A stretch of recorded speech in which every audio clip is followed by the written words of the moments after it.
আসসালামু আলাইকুম রহমতুল্লাহ।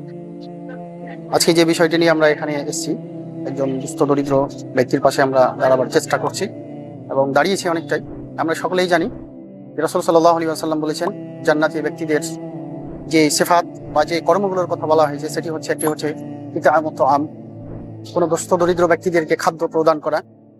সেই হাদিসের প্রতি আমল করার নিরিখে আমরা যতদূর পারছি আমাদের সাধ্য অনুযায়ী আমরা একজন সুস্থ ব্যক্তিকে কিছু খাদ্য আমরা রমজান উপলক্ষে তুলে দিচ্ছি।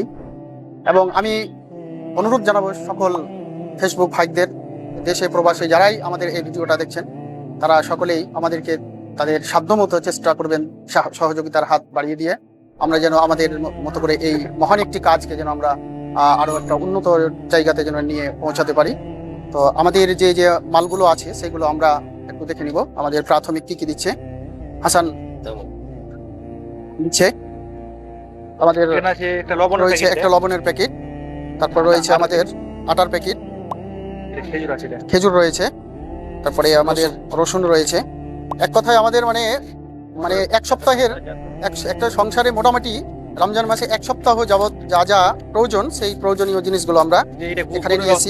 1 কিলো গুড় আছে, 250 গ্রাম তেল আছে, পেঁয়াজ আছে, 5 কিলো আমরা চালের ব্যবস্থাও করেছি। এক কথায় সব রকম যা যা একটা সংসারে প্রয়োজন, খাদ্য সামগ্রীর বিষয়ে সেইগুলো আমরা তুলে দেওয়ার চেষ্টা করেছি। এবং আমার এই বাবজি খুব অসহায়, ইসমাইল নামে খুব অসহায় ফ্যামিলির লোক। তো আপনারা আবারও অনুরোধ জানাবো আপনাদের সকলকে, যারা আমাদের এই ভিডিওটা দেখছেন বা দেখবেন, আপনারা সহযোগিতার হাত আমাদের কাছে বাড়িয়ে দিবেন। এই বলে কথা শেষ করছি। আসসালামু আলাইকুম রহমতুল্লাহ।